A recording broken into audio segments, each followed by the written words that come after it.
சுருளிமலை எங்கள் சொத்தென ஆகும்.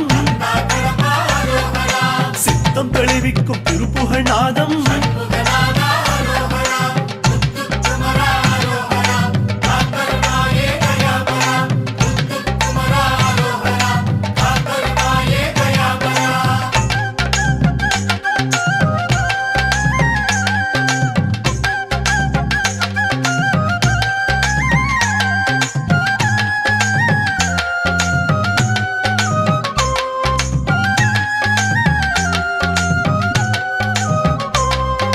சுருளிமலை எங்கள் சுந்தர வீடு.